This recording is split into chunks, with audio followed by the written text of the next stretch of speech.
오늘 말씀은 빌립보서 3장 7절입니다. 그러나 무엇이든지 내게 유익하던 것을 내가 그리스도를 위하여 다 해로 여길 뿐더러. 우리의 인생은 짧은 생애 같습니다. 그러나 긴 여정입니다. 다양한 삶의 변화의 과정을 거칩니다. 그리고 누구나 삶의 전환점이 되는 때가 꼭 있습니다. 선하고 좋은 방향으로의 전환점이 있습니다. 축복의 인생이 펼쳐질 것입니다. 반대로 변질되고 악한 쪽으로의 전환점이 있습니다. 저주의 인생이 펼쳐질 것입니다. 그때는 사람마다 다릅니다. 여러 번을 경험하기도 하고 몇 번의 굵직한 전환점을 경험하기도 합니다. 이 전환점은 한 사람의 인생에서 의미 있는 큰 사건과도 같습니다. 성경에서는 시간의 관점에서 이 전환점을 카이로스라고 합니다. 큰 사건은 우연이 아니라 하나님의 개입하심에 의해서 이루어진 일이라는 것입니다. 이 카이로스는 10대에 경험할 수도 있고 20대, 30대, 40대, 50대, 60대 그리고 70대 이후에 경험할 수도 있습니다. 각 사람마다 다양하다 다르다 할 수 있겠습니다. 우리의 인생을 돌아볼 때 나에게서 하나님의 그 은혜의 카이로스의 사건이 언제 일어나는가 확인해 보면요, 쉽게 확인할 수 있을 것입니다. 또 확인할 수 있는 것은 이 카이로스적인 사건 이면에는 이 사건이 일어나기 위한 준비 과정이 항상 있었다는 것을 알 수 있을 것입니다. 우리 인생에서 의미 없는 시간은 없습니다. 오늘 본문은 사도 바울에게서 큰 변화가 일어난 것을 알 수 있습니다. 빌립보서 3장 7절, 그러나 무엇이든지 내게 유익하던 것을 내가 그리스도를 위하여 다 해로 여길 뿐더러. 누구보다 유대인의 문화와 유대인의 가치체계에 심취해 있었던 사도 바울이었습니다. 그리고 자부심을 넘어 우월감을 가졌습니다. 자신은 유대인의 세계에서 탁월함의 중심에 있다, 이렇게 스스로 평가했습니다. 예수 그리스도를 그저 연약한 한 인간으로 봤습니다. 자신의 문화와 가치체계로서는 그리스도를 믿는 사람들과 교회를 가만둘 수가 없습니다. 악에 받쳐 잡으러 다녔습니다. 그리고는 잡아서 종교 재판에 넘겼습니다. 그리스도를 믿는 사람들은요, 유대교의 입장에서 보면 신성모독입니다. 신성모독은 돌로 쳐서 죽입니다. 그런데 그렇게 유대교의 문화와 가치체계를 자랑하고 우월감을 느꼈던 사도 바울, 그리스도인을 잡아 죽이는데 광적으로 앞장섰던 사도 바울, 그렇게 열심히였던 사도 바울. 이 사도 바울이, 사울이 그리스도를 위하여 다 해로운 것으로 여깁니다, 이렇게 고백하고 있습니다. 무엇이 사도 바울로 이런 고백을 하게 했는가? 무엇이 이런 변화를 겪게 했는가? 이것입니다. 사도행전 9장 1절에서 2절, 사울의 주의 제자들에 대하여 여전히 위협과 살기가 등등하여 대제사장에게 가서 다메섹 여러 회당에 가져갈 공문을 청하니, 이는 만일 그 도를 따르는 사람을 만나면 남녀를 막론하고 결박하여 예루살렘으로 잡아오려 함이라. 사울이 분노 가운데 살기가 등등하여서 다메섹으로 향하고 있습니다. 그 먼 거리를 가서 예수 그리스도를 믿는 사람들을 잡아오겠다고 한 것입니다. 이런 사울에게 놀라운 일이 일어났습니다. 전혀 예상치 못한 일입니다. 사도행전 9장 3절에서 5절. 사울이 길을 가다가 다메섹에 가까이 이르더니 호련히 하늘로부터 빛이 그를 둘러 비추는지라. 땅에 엎드러져 들음에 소리가 있어 이르시되 사울아 사울아 내가 어찌하여 나를 박해하느냐 하시거늘 대답하되 주여 누구시니이까. 이르시되 나는 내가 박해하는 예수라. 다메섹 가까이 이르렀을 때에 예수님을 만난 것입니다. 예수님을 그저 연약한 인간으로 생각했습니다. 그 연약한 인간을 하나님이라고 하는 그 믿는 사람들을 신성모독으로 죽이려고 했습니다. 그런데 십자가에 못 박혀 죽으신 그 예수님이 자신에게 나타난 것입니다.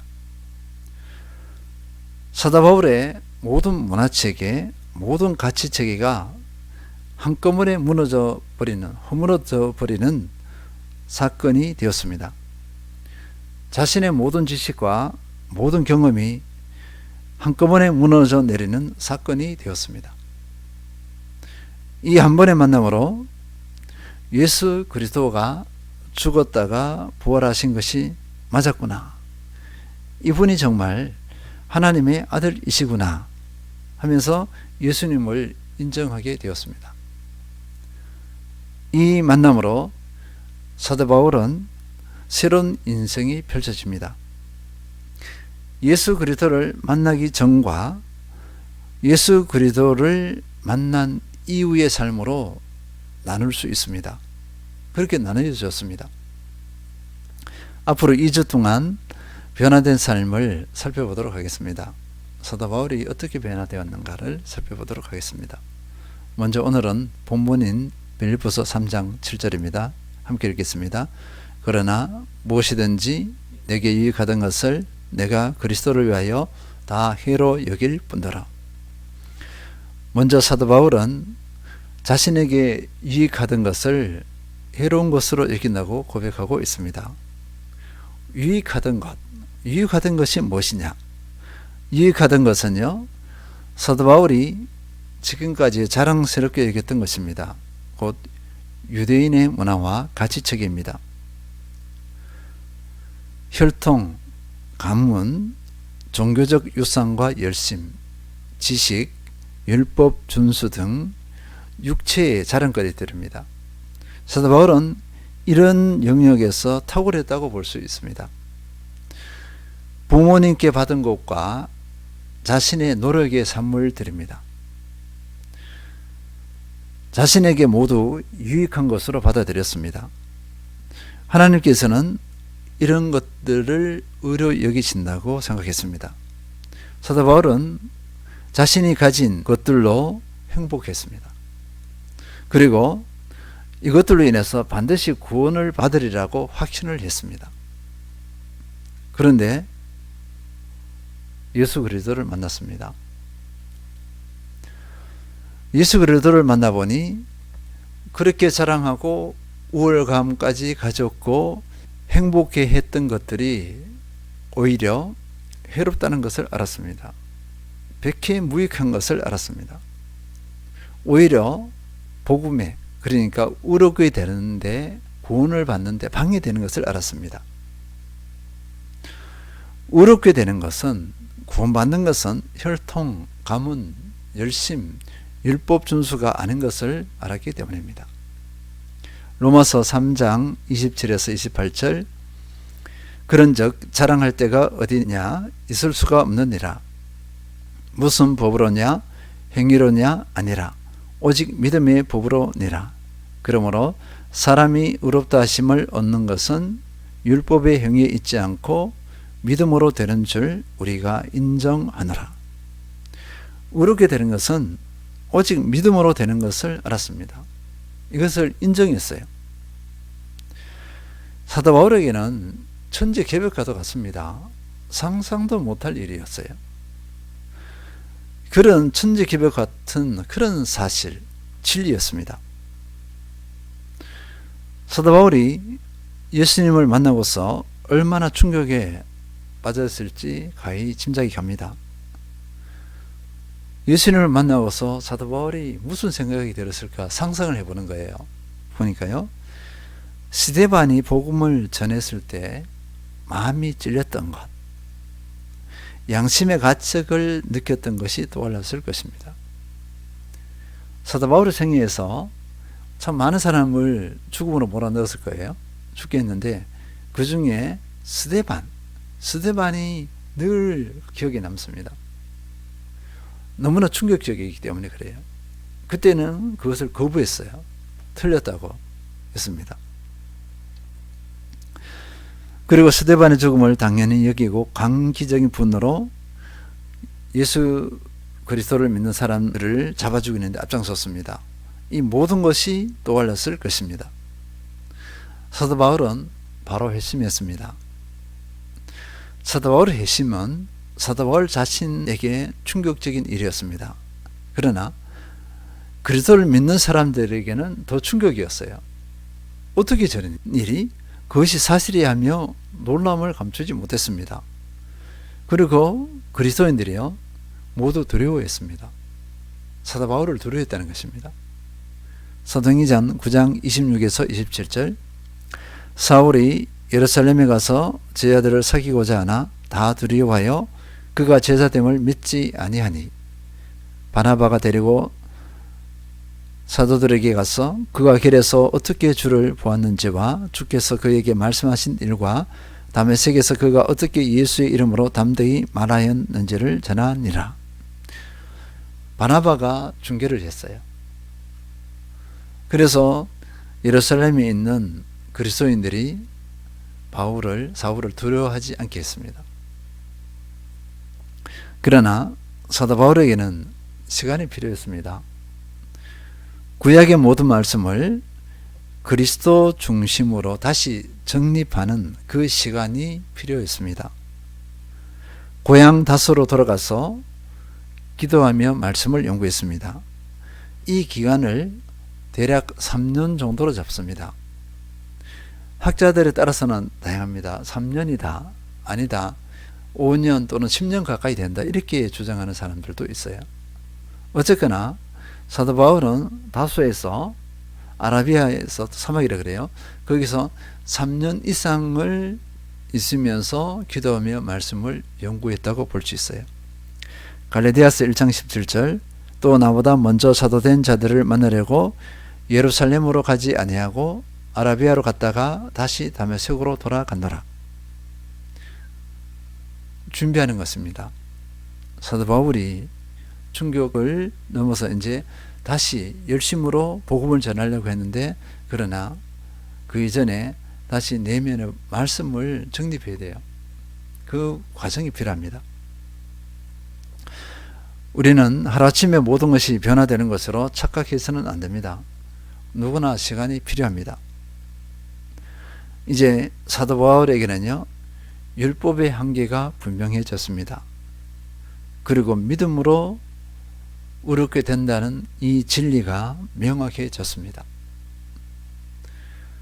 다음으로 사도 바울이 유익한 것을 해로 여기는 근거를 또 고백하고 있어요. 내가 그리스도를 위하여, 이렇게 했습니다. 그리스도를 위하여 유익하던 것을 다 해로 여긴다, 이렇게 했어요. 내가 그리스도를 위하여, 그리스도를 위하여라는 무슨 말인가 이거예요. 그리스도 때문에, 그리스도를 인하여, 그리스도에 관한 사실 때문에, 이렇게 번역할 수 있겠습니다. 그리스도를 위하여를 그리스도 때문에, 그리스도를 인하여, 그리스도에 관한 사실 때문에, 이게 다양하게 번역하고 있습니다. 그리스도에 관한 사실의 핵심은요, 로마서 3장 24에서 25절입니다. 그리스도 예수 안에 있는 성령으로 말미암아 하나님의 은혜로 값없이 의롭다 하심을 얻은 자 되었느니라. 이 예수를 하나님이 그의 피로써 믿음으로 말미암는 화목 제물로 세우셨으니 이는 하나님께서 길이 참으시는 중에 전에 지은 죄를 간구하심으로 자기의 의로우심을 나타내려 하심이니, 이 예수 그리스도가 어떤 분인가 이거예요. 하나님이신데 죄 많은 인간을 위해서 화목제물로 내어드렸다. 이것을 안 거예요. 이 사실을 알았어요. 사람의 행위, 그 노력, 열심이 아니라 오직 하나님 은혜라는 것입니다. 예수 그리스도가 인간의 몸을 덧입고 화목제물로 돌아가셨다는 것은 사람이 한 것이 아무것도 없고 오직 하나님의 은혜라는 것을 깨달았기 때문입니다. 은혜 되게 한 그 뿌리는 뭐죠? 하나님, 예수 그리스도입니다. 하나님의 사랑과 예수 그리스도의 희생이에요.